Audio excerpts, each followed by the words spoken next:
Allahu Akbar, Allahu Akbar, Allahu Akbar, walillahil hamd. Alhamdulillah, wassalatu wassalamu ala rasulillah, khatamil anbiya wal mursalin wa ala alihi wa sahbihi ajma'in, amma ba'd. Alhamdulillah, azakumullah wa akhadullah, azakumullah. Bapak Ibu sekalian dan saudara-saudara yang dimuliakan Allah Subhanahu wa taala, di hari ini kaum muslimin sebagian besar di pelosok dunia melaksanakan Idul Adha. Khususnya di negara kita yang tercinta ini, pemerintah telah menetapkan Idul Adha adalah hari ini. Semoga ini adalah bagian dari ketaatan kepada ulil amri, bagian dari kita melaksanakan ketaatan kepada Allah dan Rasulnya. Karena bagian dari ketaatan kepada Allah dan Rasulnya adalah mentaati ulil amri. Semoga dengan senantiasa kita melaksanakan ketaatan kepada Allah Subhanahu wa taala dalam berbagai ketaatan, maka akan bernilai ibadah di sisi Subhanahu wa taala dan akan Allah taala menjadi amal saleh bagi kita di yaumul qiyamah nanti. Amin ya rabbal alamin. Takbir yang menggema, Allahu Akbar, Allahu Akbar, Allahu Akbar, yang dilantunkan bersamaan dengan masuknya Idul Adha adalah bagian dari mensyiarkan syariat Allah Subhanahu wa taala. Mensyiarkan syariat Allah Subhanahu wa taala adalah kewajiban bagi kita kaum muslimin, kaum muslimat. Syiar dari segi bahasa adalah ketaatan. Jadi kalau kita ingin mensyiarkan syariat Islam adalah melaksanakan ketaatan segala perintah Allah Subhanahu wa taala. Apapun itu, dari hal yang kecil sampai hal yang besar. Dari salat termasuk ibadah Idul Adha ini, yang sebentar lagi kita akan menyembelih hewan kurban setelah kita melaksanakan syiar yang pertama dengan Idul Adha, melaksanakan salat Idul Adha, dan syiar-syiar yang lain saling terkait satu dengan yang lainnya. Semoga ini adalah menjadi tanggung jawab kita semua sebagai seorang mukmin, seorang muslimah, mukminah, seorang muslim dan muslimah. Semua ada kepedulian untuk mensyiarkan Islam sebagai ketaatan kepada Allah Subhanahu wa taala. Alhamdulillah, azakullah wa as'alukum. Sesungguhnya kalau kita menilik dari seluruh aktivitas ibadah kita, maka sesungguhnya bermuara pada haji. Bermuara pada haji. Bahkan Allah Subhanahu wa taala memberitahukan kepada kita pertama kali yang Allah bangun sebagai sebuah tempat peribadatan adalah Ka'bah. Ka'bah yang di sana disebut dalam surah Al-Imran ayat 96-97 bi Bakkah mubarakah. Allah Subhanahu wa taala berfirman, "Inna awwala baitin وضع للناس الذي ببكة مبارك وهدى للعالمين فيه آيات بينات مقام إبراهيم ومن دخله كان آمنا ولله على الناس حج البيت من استطاع سبيلا ومن كفر فإن الله غني عن العالمين."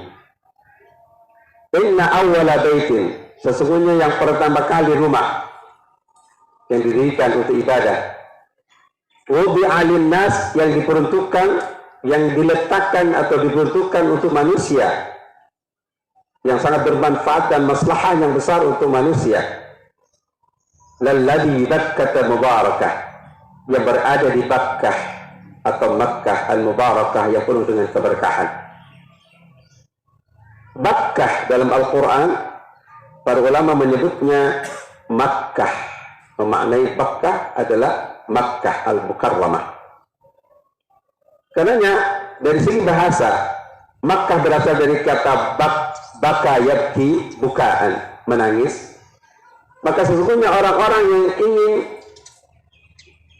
meluluhlantahkan, melepaskan, menghancur leburkan dosa-dosa baik yang besar maupun kecil, tempatnya adalah di Makkah sana. Tempatnya adalah Makkah sana. Begitu sangat dekatnya kita kepada Allah Subhanahu wa taala, sampai ibadah pun dilipat gandakan 100.000 kali pahala yang kita akan dapatkan. Berbeda dengan tempat yang lain. Sementara di Madinah 1000 kali dari masjid biasa kita melaksanakan ibadah di sana. Itu menunjukkan betapa Makkah atau Bakkah ini ada satu tempat yang luar biasa yang Allah peruntukkan bagi manusia yang ingin melebur dosa-dosanya, ingin menambah kebaikan-kebaikan dalam hidupnya. Bahkan Allah Subhanahu wa taala menyebut ada dua fungsi yang sangat penting dari Makkah ini. Bibat kata mubarakan. Bibat kata mubarakah. Mubarak artinya penuh dengan keberkahan.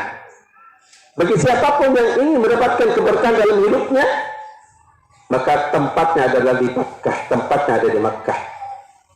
Keberkahan. Dan Allah menceritakan bagaimana Nabi Ibrahim alaihissalam diberitakan Allah Subhanahu wa taala, begitu juga putranya Ismail yang masih bayi, begitu juga istrinya Siti Hajar, untuk meninggalkan Palestina menuju Makkah ini. Makkah dulu disebutkan dalam satu ayat, biwadin ghairi zi zar'in inda baitikal muharram. Biwadin, di satu lembah. Di satu lembah, ya, tanpa ada tanaman, ya, tanpa ada tanaman, artinya tandus. Dan sampai sekarang ada beberapa daerah yang masih tandus, masih kering, ya.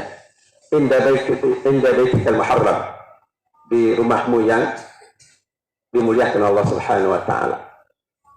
Karena ketulusan dan keikhlasan melaksanakan Allah Subhanahu wa taala, maka Allah jadikan wadin, lembah tadi yang tidak ada tanaman, menjadi gemah limpah yang luar biasa.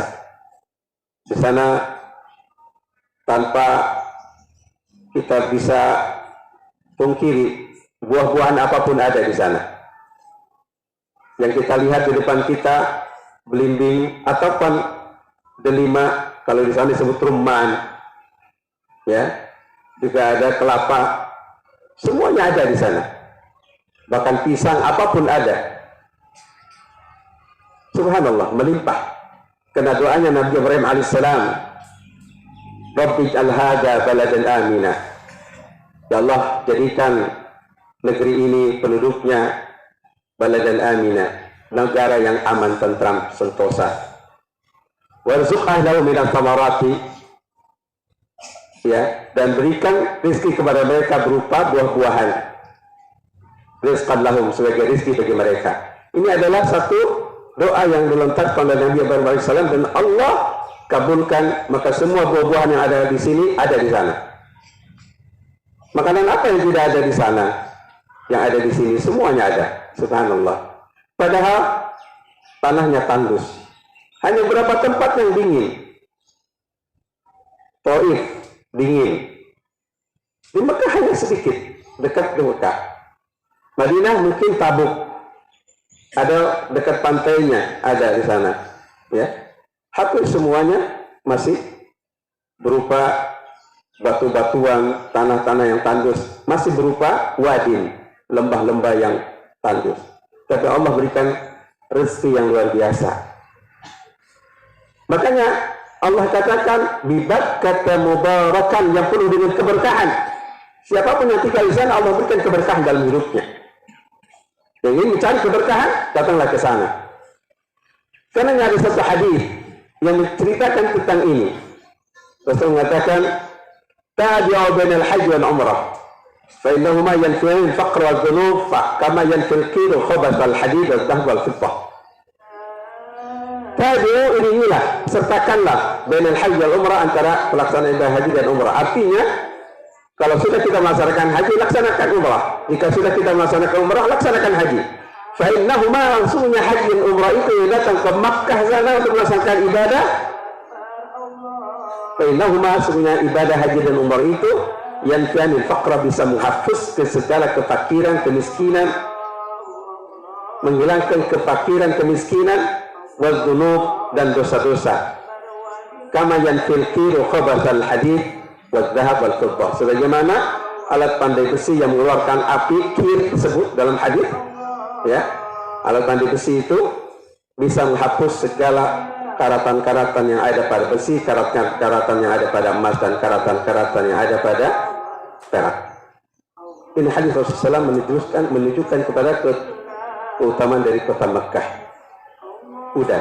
Mubarakan wahudan, dan petunjuk lil alamin, bagi alam semesta, petunjuk. Jadi kalau ingin kita mendapatkan hidayah Allah, di sana tempatnya. Dan ikhwan kita sudah ada berada di sini, mendapatkan kesempatan untuk belajar di sana, di Madinah. Kita doakan semoga ikhwan kita mendapatkan hidayah dari Allah Subhanahu wa taala, sehingga memberikan hidayah kepada kita semua nanti. Amin ya rabbal alamin, dengan wasilah beliau. Ikhwan billah azakumullah wa syukuratikum. Khabib ingin fokus kepada yang dua ini, hidayah. Mari kita belajar dari Makkah, bagaimana di sana suasana, dan bagaimana pelajaran yang kita bisa petik dari ibadah-ibadah di sana yang kita bisa laksanakan. Hampir semua kaum muslimin, baik yang melaksanakan ibadah umrah maupun haji, berlomba-lomba di sana, berlomba-lomba untuk lebih cepat lagi untuk meraih hidayah Allah Subhanahu wa taala. Belum waktunya salat sudah datang di masjid, bahkan menunggu untuk mendapatkan kesempatan yang terbaik melaksanakan ibadah di sana. Berlomba. Adakah kita bisa melaksanakan seperti di sana? Berlomba. Tidak ada letihnya, bahkan tidak terpikiran, makan minum tidak terpikirkan. Yang ada adalah bagaimana untuk memaksimalkan ibadah ke sana. Subhanallah. Karena kalau kemudian kita melaksanakan ibadah ke sana leha-leha, melaksanakan ibadah ke sana hanya sekedar untuk mendapatkan nama tambahan hak saja, sangat merugi. Ya, karena di sana hidayah Allah Subhanahu wa taala tunjukkan bagi kita semua. Allah tunjukkan bagi kita semua ingin mendapatkan hidayah Allah Subhanahu wa taala semuanya. Subhanallah. Baik. Kita lihat pada sisi satu haji saja, kita lihat. Kita kerucutkan dalam melaksanakan ibadah haji dan umrah. Kita mulai dari berihram atau berihlal namanya. Berihram atau berihlal. Berihlal atau berihram dalam dua hal. Pertama, berihram atau berihlal dengan memakaikan ihram. Memakaikan ihram. Sungguh kalau kita perhatikan memakaikan ihram menjadi sebuah simbol bahwa kita akan sama ketika menghadap Allah Subhanahu wa taala, memakai yang serba putih bersih akan membalut tubuh kita menghadap Allah Subhanahu wa taala. Dari memakaikan ihram saja menjadi sebuah petunjuk dari Allah Subhanahu wa taala, engkau akan kayak seperti itu. Kalian akan seperti itu menghadap Allah Subhanahu wa taala. Apa yang sudah kita siapkan untuk menghadapi itu? Karena ketika seorang sahabat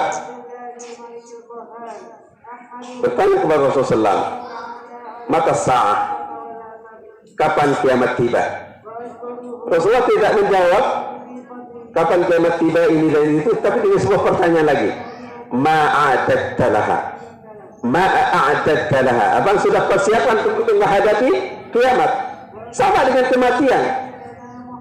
Apa sudah kita siapkan menghadapi kematian itu? Bukan kematian yang kita perhatikan, tapi apa yang harus kita siapkan menghadapi itu. Karena itu memakaikan ihram serba putih itu mengingatkan kita akan dibalut dengan kain yang serba putih ini. Masya Allah Subhanahu wa ta'ala, amalnya apa yang sudah kita siapkan? Diingatkan oleh Allah Subhanahu wa ta'ala dan Rasulnya untuk berihram, memakaikan ihram itu adalah sama dengan kain kafan yang akan membalut tubuh kita saat kita menghadap Allah Subhanahu wa ta'ala. Subhanallah. Ini dari mulai memakaikan ihram saja sudah menjadi sebuah bagian dari petunjuk Allah Subhanahu wa taala. Beriran yang kedua adalah mengucapkan labbaik Allahumma hajjan atau umratan. Labbaik, apa arti labbaik? Aku memenuhi panggilanmu ya Allah. Para ulama menjelaskan seperti Syekh bin Baz menambahkan, kata labbaik itu ada di situ terselip kalimat wa sa'daik. Tidak hanya ucapan labbaik tapi wa sa'daik. Labbaik artinya ya Allah, aku memenuhi panggilanmu ya Allah, karena kau telah panggil di masa sejak zaman Nabi Nuh, Nabi Ibrahim alaihissalam. Sejak zaman Nabi Ibrahim alaihissalam, Allah mempermaklumkan untuk diumumkan kepada semua manusia. Wa adzin fin nasi wa Ibrahim, umumkan kepada semua manusia bil haji, untuk melaksanakan ibadah haji. Yaitu karijalan, mereka datang menemuimu di jalan dengan berjalan kaki. Maka sampai sekarang ada orang berjalan kaki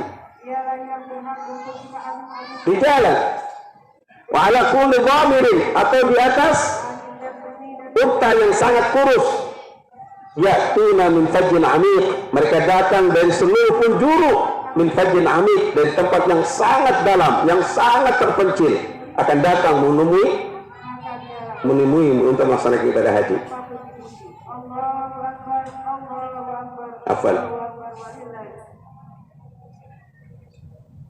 Perhatikan kalimat labbaik Allahumma labbaik, labbaik Allahumma umratan, ditambah dengan wa sa'daik.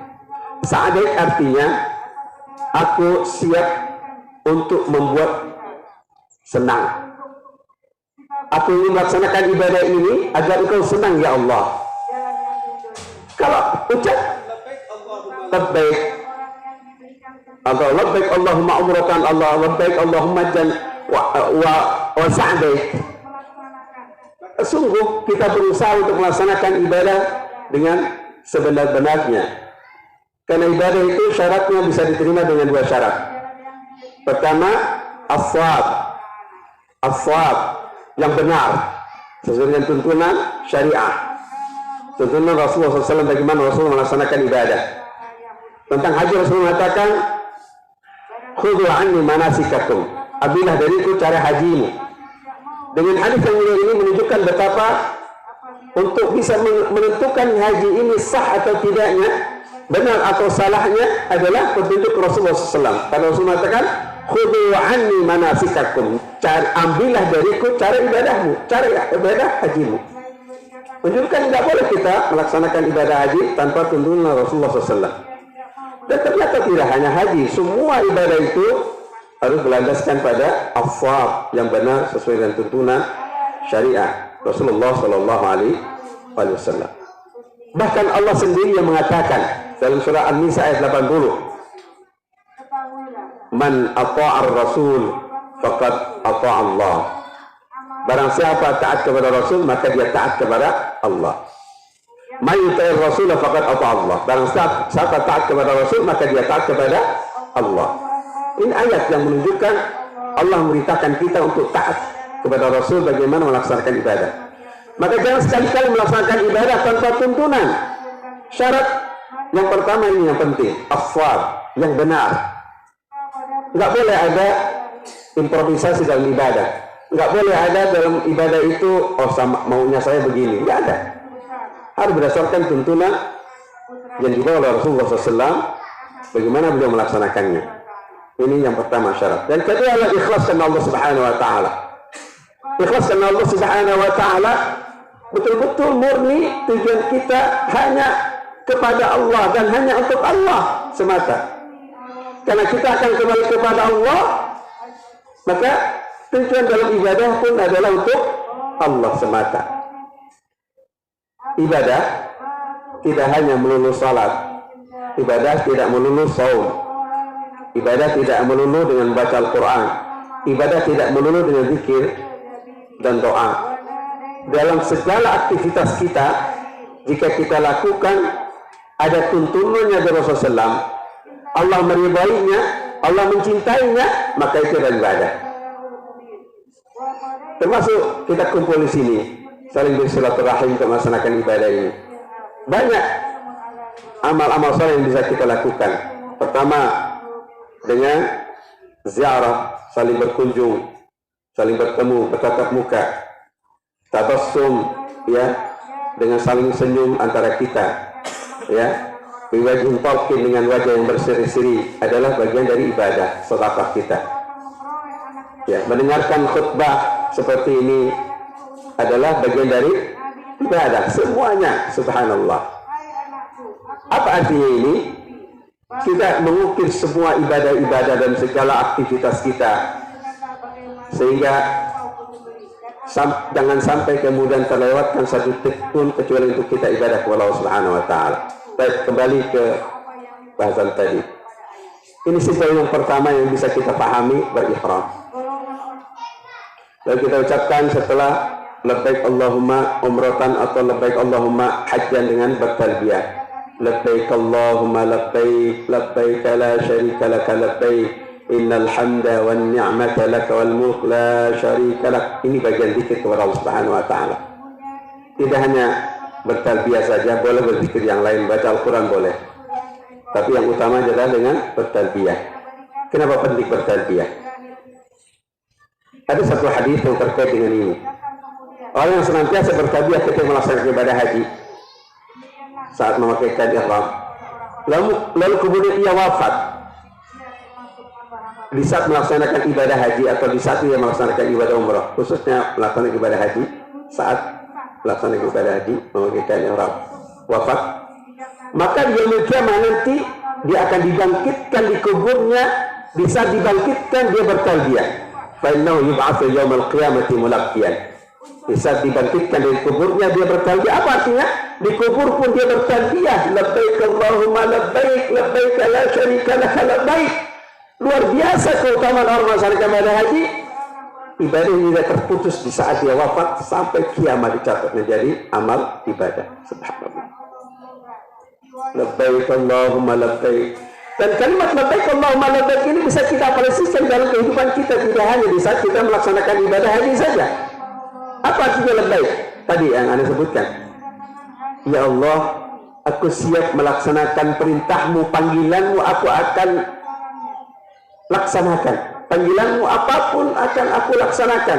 Wa sa'daik, dan aku akan melaksanakan sesungguh-sungguhnya agar engkau senang dengan ibadah yang kulakukan. Subhanallah. Sehingga salat kita, coba perhatikan, sudahkah kita memaksimalkan salat kita dari kualitasnya, kekhusyuannya? Sudahkah kita bisa menangis di saat salat? Sudahkah kita betul-betul berdoa, bermunajat di saat doa, di saat berdoa, di saat salat? Karena hakikat dari salat itu di situ doa. As-salatu hiya doa. Bahkan Rasulullah mengisyaratkan kita ketika salat itu harus berdoa, bermunajat kepada Allah Subhanahu wa taala. Rasulullah mengatakan, innal 'abda idza shalla fa inna yunaji rabbah. Sesungguhnya seorang hamba di saat salat dia bermunajat kepada Rabbnya. Dia sedang curhat kepada Rabbnya, sedang memohon, meminta kepada Rabbnya. Sudahkah kita melaksanakan salat seperti itu? Jika belum, berarti belum kita memiliki kualitas ibadah salat yang sempurna. Kualitasnya, kuantitasnya juga demikian. Salat.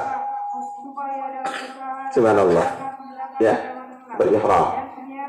Kemudian lanjut lagi, simbol ibadah haji lagi apa? Tawaf. Apa itu tawaf? Tawaf adalah mengelilingi Ka'bah. Mengelilingi Ka'bah dari mulai Hajar Aswad sampai Hajar Aswad kembali satu putaran, ya, sampai 7 putaran. Dari Hajar Aswad ke Hajar Aswad.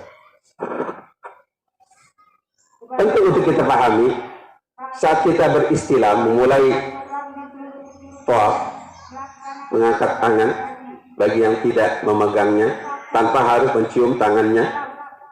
Ya, tapi banyak di antara kita yang melaksanakan ibadah haji mencium berulang-ulang. Ya, padahal tidak ada syariatnya. Cukup mengangkat tangan satu saja tanpa mencium tangan. Kalau kita meletakkan tongkat atau tangan kita ke Hajar Aswad, maka kita mencium tangan yang kena Hajar Aswadnya, menciumnya, mengecupnya, bukan dengan mencium dengan hidung, tapi dengan mulut. Makanya takbilu Hajaril Aswad. Takbil artinya mengecup, bukan dengan mencium. Tidak.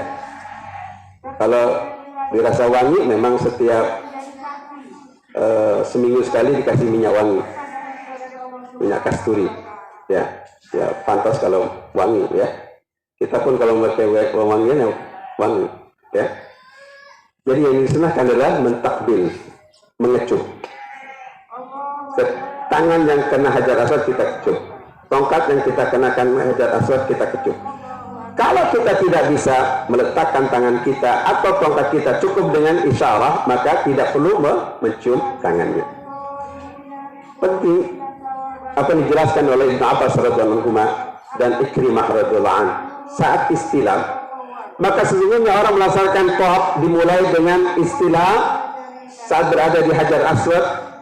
Memulai istilam itu di saat kita berada di tengah-tengah antara hajar aswad, ya, rukun hajar aswad dan lampu hijau. Saat kita istilam, maka kata beliau Ikrimah radhiyallahu anhu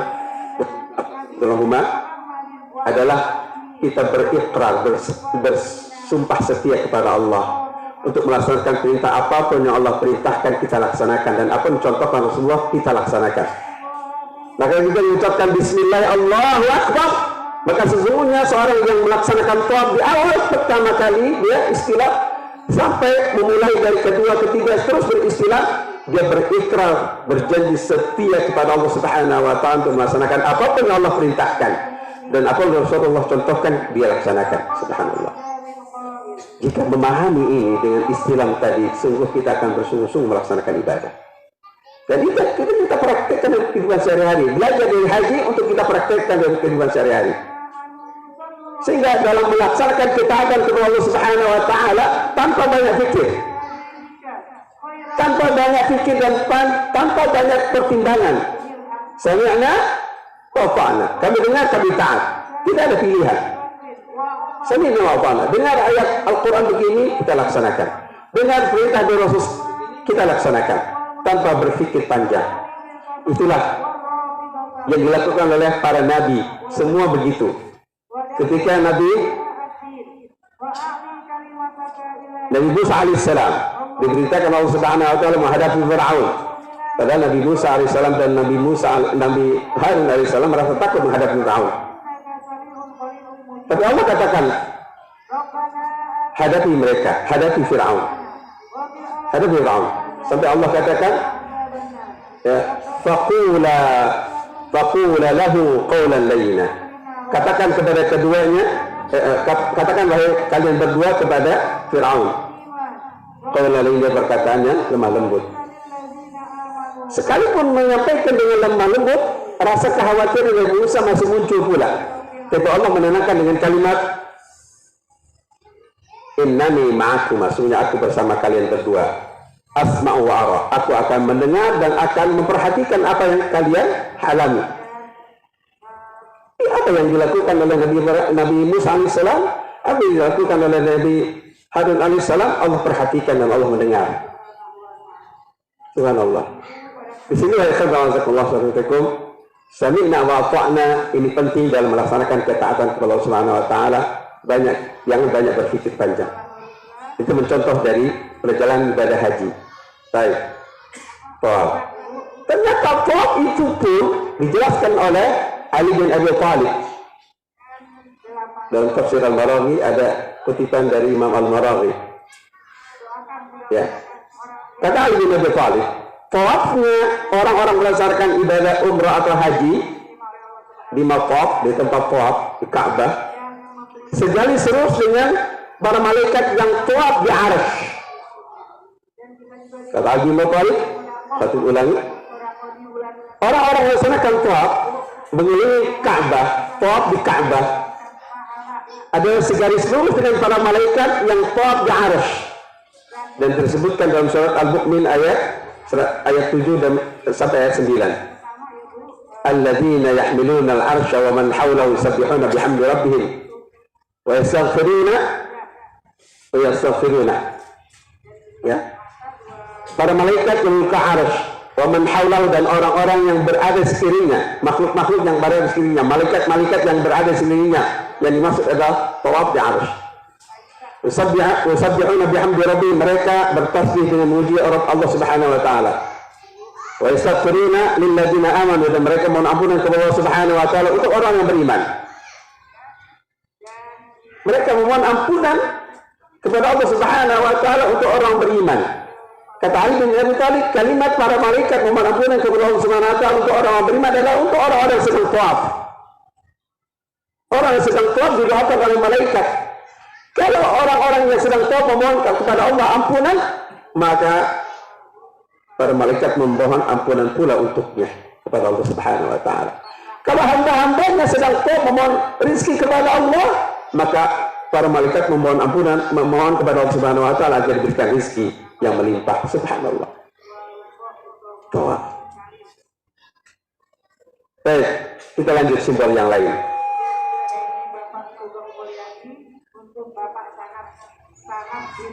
Inti dari diantara ibadah haji adalah melontar ar-ramyu fil jamrah, fil jamarat, ya, melontar jumrah. Ini simbol perlawanan syaitan. Maka para ulama memberikan nasihat kepada kita di saat kita melontar di jamarat, Jamratul Ula, Wusta, dan Aqabah. Aqabah yang terakhir, Ula, Wusta, Aqabah. Pada tanggal 10 Zulhijjah sekarang ini, orang-orang yang melaksanakan ibadah haji di sana khusus melontar hanya di Aqabah saja, di Jamratul Aqabah. Tidak tiga-tiganya langsung, enggak. Tapi 11, 12, 13, tiga-tiganya. Ula, Wusta, Aqabah. Ula, Wusta, Aqabah. Tapi ada pilihan juga. Kalau di Jamarat, ketika melontar ada nafar awal, nafar tani, ya. Perjalanan yang pertama, ya, nafar review perjalanan yang pertama bisa lebih awal dia berangkat ke Mekah, selesai melaksanakan sampai tanggal 12 Zulhijjah, atau nafar tani sampai tanggal 13 Zulhijjah. Tinggal memilih kita mana yang kita suka. Baik, yang terpenting ketika jamarat. Ini adalah kisahnya Nabi Ibrahim alaihissalam ketika digoda oleh syaitan. Maka Nabi Ibrahim alaihissalam melontar syaitan. Bismillah Allahu Akbar. Bismillah Allahu Akbar. Itu artinya menggambarkan bahwa setiap tahun bagi yang melaksanakan ibadah haji melontar atau beberapa tahun kemudian melontar, maka itu menunjukkan simbol kita selalu bermusuhan dan selalu bertolak belakang dengan syaitan.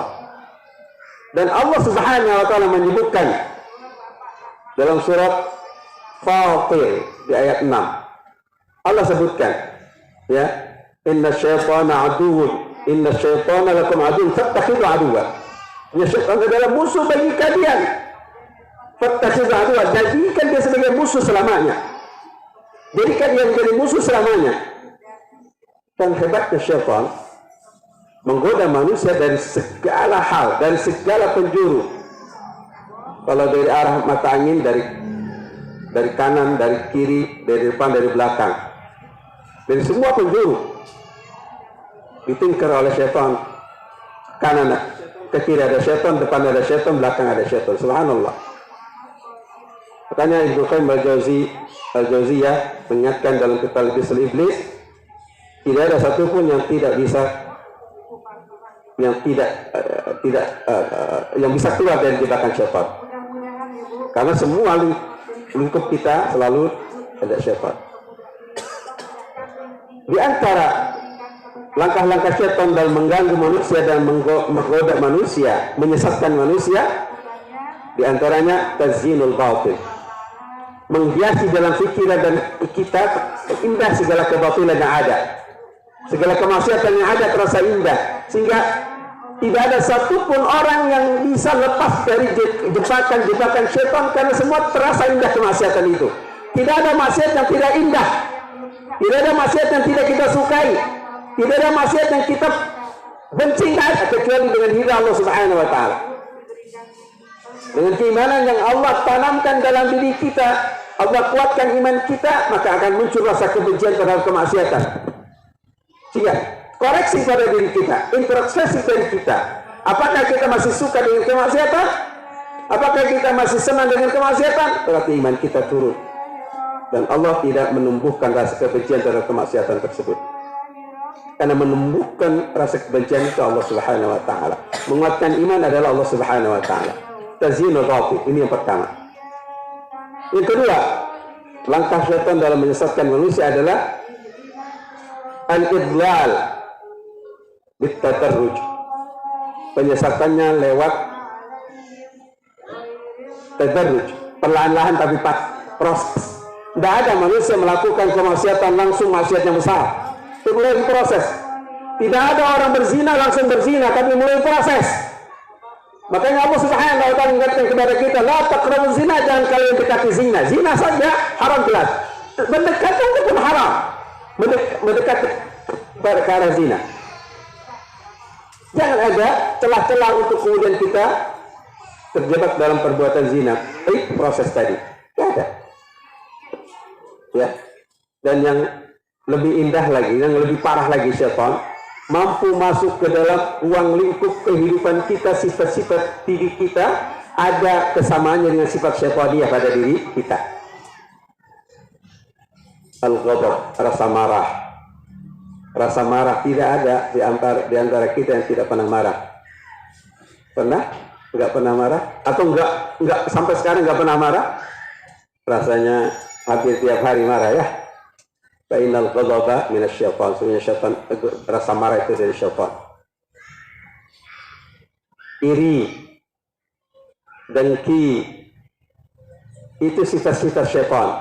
Su'udzon, sifat-sifat syaitan. Ya, al-ihtiqar, ya, menghina orang lain, merendahkan orang lain, itu sifat-sifat syaitan. Al-kibar, rasa sombong, al-ujub, bangga diri, sifat-sifat syaitan semua.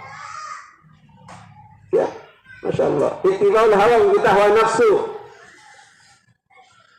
sifat-sifat syaitan. Ada 17 sifat pada diri kita yang syaitan membidik lewat itulah kemudian dia masuk, lalu kita terlena dengan sifat-sifat yang kita miliki, dijebak oleh syaitan dan kita melakukan suatu kemaksiatan. Ikhwanullahi wa inilah dari rangkaian ibadah haji yang khatib bisa sampaikan terkait dengan kita mengambil pelajaran banyak dari haji. Karenanya bagi siapapun di antara ikhwan dan akhwat yang memiliki kesempatan untuk melaksanakan ibadah haji, ambil kesempatan itu, jangan dilewatkan. Karena disitulah tempat kita mendapatkan keberkahan dalam hidup kita. Disitulah kita mendapatkan hidayah dari Allah Subhanahu wa taala. Subhanallah. Ya, raihlah ini. Karenanya ada satu hadis, walaupun hadis ini sebagian menempatkan hadis ini dhaif, bahkan ada sebagian lagi menyebutnya hadis ini maudhu', ya, tapi sebagian lebih besar memasukkan sebagai dhaif, bukan maudhu'. Rasul mengatakan, man malaka zadan wa rahilatan, barang siapa yang memiliki zadan, perbekalan untuk melaksanakan ibadah haji, wa rahilatan, dan ongkos menuju ke sana, yuballighu ila al-Ka'bah, yang bisa mengantarkan ke Ka'bah, melaksanakan ibadah haji di Baitul Haram. Walam yahuj, tetapi ia tidak melaksanakan ibadah haji, dia biarkan kesempatan itu. Walam yahuj, padahal dia punya kemampuan untuk melaksanakan ibadah haji. Wa mata, kalau dia mati maitatan jahiliyah, dia mati dalam keadaan mati jahiliyah. Dalam hadis yang lain, nasraniyatan atau majusiyatan atau yahudiyatan, mati dalam keadaan Nasrani, Majusi atau Yahudi. Na'udzubillah min dzalik.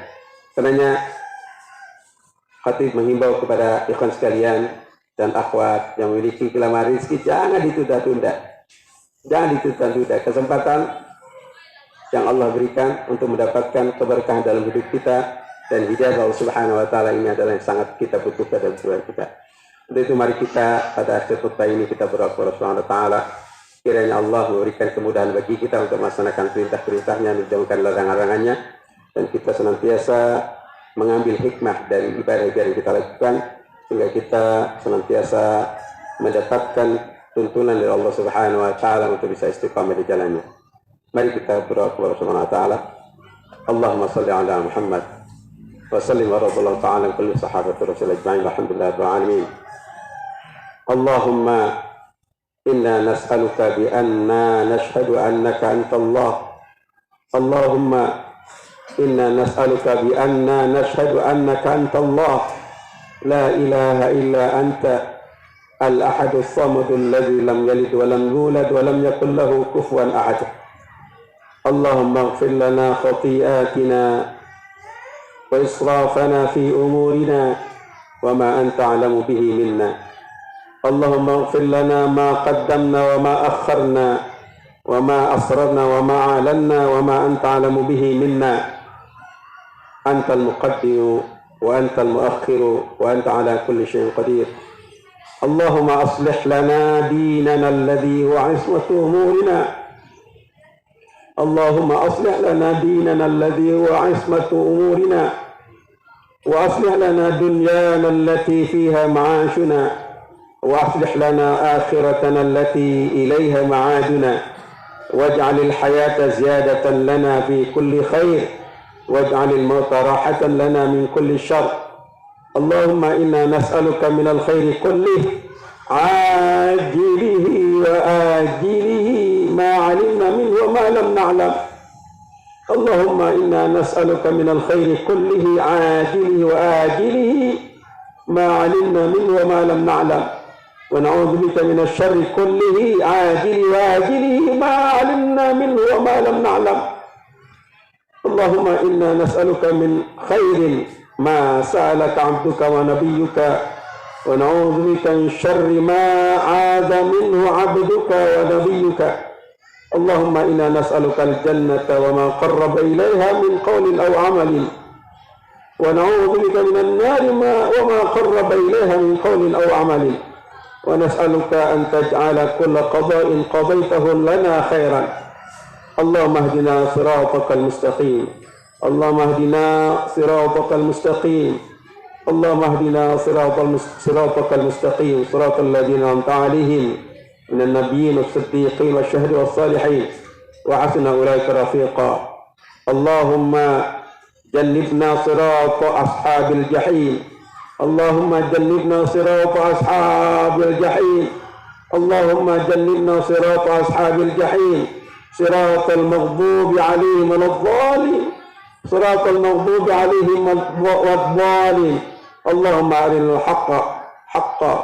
اللهم أرنا الحق حقا وارزقنا اتباعه وأرنا الباطل باطلا وارزقنا اجتنابه ولا تجعله ملتبسا علينا فنضل إنك تهدي من تشاء إلى صراط مستقيم.